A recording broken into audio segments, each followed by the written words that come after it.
तो BPSC TRE 4.0 का ऐलान बस होने ही वाला है और इस बार तैयारी में कोई कसर नहीं छोड़नी है। देखिए, तैयारी का जो सबसे पहला और सबसे ज़रूरी कदम होता है ना, वो है अपने सारे दस्तावेज़ों को तैयार रखना। चलिए मिलकर देखते हैं कि क्या क्या ज़रूरी है। क्योंकि देखिए, नोटिफिकेशन आने के बाद जो भागदौड़ मचती है, उससे बचने का सबसे अच्छा तरीका यही है कि हम पहले से ही पूरी तरह तैयार रहें। सही डॉक्यूमेंट्स हाथ में हो तो समझिए आधी टेंशन तो वैसे ही खत्म हो जाती है। तो आइए शुरू करते हैं। तो चलिए सबसे पहले उन डॉक्यूमेंट्स की बात करते हैं जो हर एक कैंडिडेट के लिए ज़रूरी हैं, मतलब बिल्कुल बेसिक हैं, चाहे कोई बिहार से हो या बिहार के बाहर से। ये हैं आपकी पढ़ाई लिखाई और एलिजिबिलिटी के सबूत, मतलब 10वीं, 12वीं, ग्रेजुएशन, बीएड या डीएलएड, और हाँ, सबसे ज़रूरी आपका टीचर एलिजिबिलिटी टेस्ट यानी सीटेट या एसटेट का सर्टिफिकेट। इन सबको ना एक फाइल में अच्छे से लगा कर रख लीजिए। अब यहाँ एक बहुत ही काम की टिप है, ध्यान से सुनिए, इससे आपके पूरे 200 रुपए बच सकते हैं। पते के प्रमाण के लिए ना हमेशा अपने आधार कार्ड का ही इस्तेमाल करें। अगर पैन कार्ड या ड्राइविंग लाइसेंस यूज किया तो आपको 200 रुपए एक्स्ट्रा देने पड़ेंगे। तो भाई थोड़ी सी समझदारी दिखाइए और पैसे बचाइए। तो यहाँ से कहानी थोड़ी बदल जाती है। मतलब अब जो डॉक्यूमेंट्स चाहिए होंगे वो इस बात पर निर्भर करेगा कि कोई बिहार का निवासी है या फिर बाहर से अप्लाई कर रहा है। ये स्लाइड ना दोनों के बीच के ज़रूरी फ़र्क को एकदम साफ साफ दिखाती है। तो चलिए सबसे पहले उन कैंडिडेट्स की बात करते हैं जो बिहार के बाहर से फॉर्म भर रहे हैं।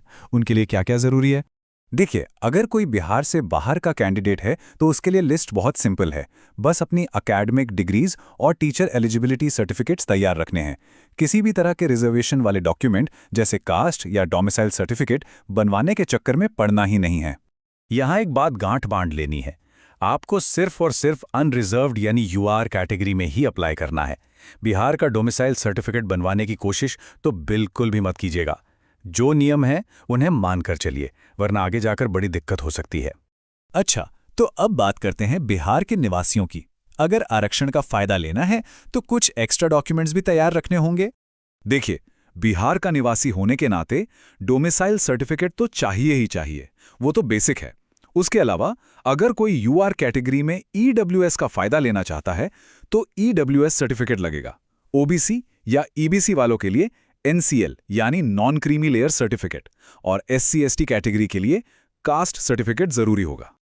ये जो नंबर दिख रहा है ना, 21 दिन, इसे हल्के में लेने की गलती मत करना। ब्लॉक लेवल से एनसीएल सर्टिफिकेट बनने में कम से कम 3 हफ्ते लग जाते हैं, तो इंतजार किस बात का? आज ही अप्लाई कर दीजिए ताकि फॉर्म भरने तक सर्टिफिकेट हाथ में हो। अच्छा, एक और जरूरी सवाल, आपके रिजर्वेशन वाले डॉक्यूमेंट्स कितने पुराने हैं? देखिए, अगर सर्टिफिकेट 1-2 साल पुराना है तो कोई रिस्क मत लीजिए। सबसे अच्छा यही है कि एक नया सर्टिफिकेट बनवा ले ताकि डॉक्यूमेंट वेरिफिकेशन के टाइम कोई भी प्रॉब्लम ना आए। अब आते हैं उस सवाल पर जो शादीशुदा महिला कैंडिडेट्स को सबसे ज्यादा परेशान करता है, डॉक्यूमेंट्स पिता के पते से बनेंगे या पति के। चलिए इस कंफ्यूजन को हमेशा के लिए खत्म करते हैं।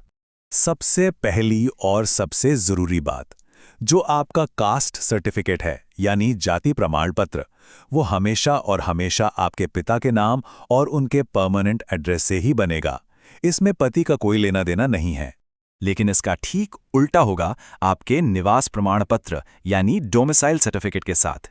वो आपके करंट एड्रेस यानी आपके पति के परमानेंट एड्रेस से बनेगा।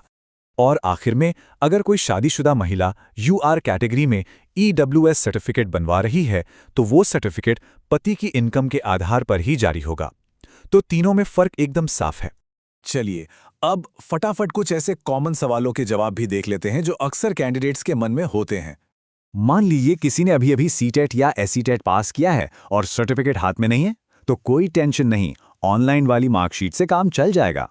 बीएड या डीएलएड का सर्टिफिकेट कॉलेज से नहीं मिला है, कोई बात नहीं, मार्कशीट से भी फॉर्म भर सकते हैं।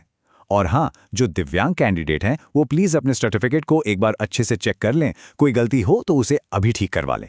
एक आखिरी लेकिन बहुत ही ज़रूरी बात याद रखनी है, अभी फॉर्म भरते समय तो सिर्फ सर्टिफिकेट नंबर डालना होगा, लेकिन जब डॉक्यूमेंट वेरिफिकेशन होगा ना, तब ओरिजिनल हार्ड कॉपी दिखानी पड़ेगी।